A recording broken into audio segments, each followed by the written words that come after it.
सर्वांना नमस्कार. तर बघा, एक बोधकथा आहे, सर्वांनी बोधकथा खूप छान आहे, खूप महत्त्वाची, सर्वांनी लक्ष देऊन ऐका. तर बघा, एकदा एक लहान मुलगा शाळेतून घरी येत असताना पहिल्या दिवशी त्याने पेन्सिल चोरून आणली. बरं का, पेन्सिल चोरून आणल्यानंतर त्याने त्याच्या घरी आईला दाखवली. आता त्या मुलगा लहान असतो, त्याला काही माहीत नसतं चोरी करणं काय असतं. मग त्याच्या आईला दाखवली. आईलासुद्धा काही माहीत नव्हतं. आईला वाटलं असेल की सरांनी नाही तर कोणतरी दिली असेल. मग त्याची आई त्याला म्हणाली खूप छान. मग दुसऱ्या दिवशी त्या मुलांनी परत एकदा वही चोरून आणली. वही चोरून आणल्यानंतर त्यांनी त्याच्या आईला दाखवली. आई त्याला परत म्हणाली खूप छान. मग तिसऱ्या दिवशी त्या मुलाने खोडरबर चोरून आणलं. मग आईला दाखवलं. आई म्हणाली खूप छान. म्हणजे बघा, असं रोज तो मुलगा काही ना काही रोज घरी चोरी करत आणायचा, आईला दाखवायचा. आईला काहीच माहीत नव्हतं. मग आईसुद्धा म्हणायची खूप छान, खूप चांगलं काम करतोय बाळा तू. असं करत करत तो मुलगा काय बनू लागला, त्या मुलाला चोरीची सवय पडत जाऊ लागली. म्हणजे त्या मुलावर संस्कारच शिवत होती. मग तो मुलगा रोज शाळेत जायचा, काही ना काही घरी चोरून आणायचा, आईला दाखवायचा. आईसुद्धा त्याला खूप छान म्हणायची. असं करत करत तो मुलगा एक दिवस मोठा चोर बनला. आणि एक दिवस तो मुलगा एका बँकेची चोरी करताना पकडला गेला, पोलिसांच्या हाती लागला. पकडल्या गेल्यानंतर पोलिसांच्या सांगण्याप्रमाणे त्याला फाशीची शिक्षा देण्यात आली. फाशी शिक्षा देण्याच्या अगोदर त्या मुलाला पोलिसांनी प्रश्न विचारला की करे तुझी शेवटची इच्छा काय. मग तो मुलगा म्हणाला माझी शेवटची इच्छा एवढीच आहे की मला माझ्या आईला भेटायचे. आईला भेटायचं असं सांगितल्यानंतर त्या पोलिसांनी त्या मुलाने सांगितलेलं ऐकलं आणि सांगितल्याप्रमाणे त्यांनी त्याच्या आईला त्याला भेटायला बोलवलं. बरं का, मग त्याची आई त्याच्या समोर आली. आई समोर तशी आली जसं त्या मुलाने त्याच्या आईला मारायला सुरुवात केली. नुसतं हाणू लागलं त्याच्या आईला. मग पोलिसांनी त्याच्या आईला त्याच्यापासून बाजूला केलं आणि त्या मुलाला म्हणाले की करे तू येडायस का, तुझ्या आईला मारतो, तुला कळत नाही का. असं ते पोलीस त्या मुलाला काही पण बोलू लागले, कारण की स्वतःच्या आईला तो मारत होता. मग त्यावर तो मुलगा म्हणाला की थांबा साहेब 2 मिनटं, माझं तुम्ही सांगितलेलं ऐका. मग ते पोलीसवाले म्हणाले ठीक आहे बोर, तुझं ऐकायचं सर्वजण तुझं ऐकून घेऊ एकदा.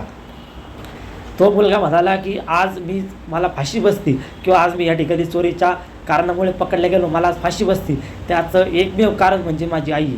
या गोष्टीला कोण जबाबदारी, फक्त माझी आई आहे. कारण की बघा साहेब, ज्यावेळेस मी लहान होतो त्यावेळेस मी शाळेत जायचो, रोज काही ना काही चोरून आणायचो. माझी आई फक्त मला एवढं म्हणायची की खूप छान. म्हणजे माझी आई मला काहीच सांगत नव्हती की बेटा चोरी करत जाऊ नको, चोरी करणं वाईट असतं, चोरी करणं ही पाप आहे, ही गोष्ट चांगली नसते, संस्कार चांगले लागत नाही. असे कोणत्याच गोष्टी मला माझ्या आईने लहानपणापासून शिकवल्या नाही. कधी देवाची आवड लावली, कधी चांगल्या मला या ठिकाणी चांगल्या गोष्टी कधी सांगितल्या नाही आणि माझ्याकडे लक्ष दिलं नाही. आणि मी रोज चोरी करत गेलो आणि असंच एक दिवस मी आज चोर बनतोय आणि आईमुळे फासावर जातोय. गोष्टीचं तात्पर्य बघा की मुलांना लहानपणी लागलेले संस्कार हे मुलांच्या आयुष्यभर काम येतात. मुलांना आपण लहान मुलं ज्यावेळेस लहान असतात 7वी 8वी 9वी 10वीपर्यंत, तोपर्यंतच मुलं आपलं ऐकणारे. एकदा मुलं मोठे व्हायला लागली की जसे त्यांची बुद्धी मोठी होत चालते, त्यांना भरपूर गोष्टीची समज येते आणि त्यांना ह्या गोष्टी कळायला लागतात. मग नंतर त्यांना आपण मोठेपणी संस्कार लागून काही फायदा नसतो. त्यामुळे जोपर्यंत मुलं लहान आहे, जोपर्यंत मुलं आपल्या हातात आहे, तोपर्यंतच आपल्याजवळ वेळ आहे. कारण की एकदा जर वेळ हातातून निघून गेली तर खूप त्याचे वाईट परिणाम होतील. त्या बोधकथेप्रमाणे आपल्याला खूप सर्वांना, आईवडिलांना सुद्धा, मुलांना सुद्धा त्या बोधकथेतून काहीतरी शिकायला मिळालं पाहिजे की कशा प्रकारे ते मुलगा लहानपणी शाळेतून वेगवेगळ्या वस्तू चोरून आणायचा, आईला दाखवायचा. आईला काहीच माहीत नव्हतं. मग तसं करून तो चोर बनतोय आणि एक दिवस तो फासावर जातोय. म्हणजे अशी वेळ, जशी वेळ आज या ठिकाणी आपण सांगू शकत नाही, परंतु या ठिकाणी कोणासोबत कधी काही घडू शकतं. त्यामुळं आज एकच विषय महत्त्वाचा, तो म्हणजे चांगल्या गोष्टीची सवय लावणे. अभ्यासासोबत मुलांना देवधर्माची आवड लागणेसुद्धा महत्त्वाचे, परंतु संस्कार फार महत्त्वाचे. त्यामुळे सर्वांनी या ठिकाणी एक गोष्ट लक्षात घ्या, मुलांना चांगल्या गोष्टी चांगल्या वेळेत शिकवा.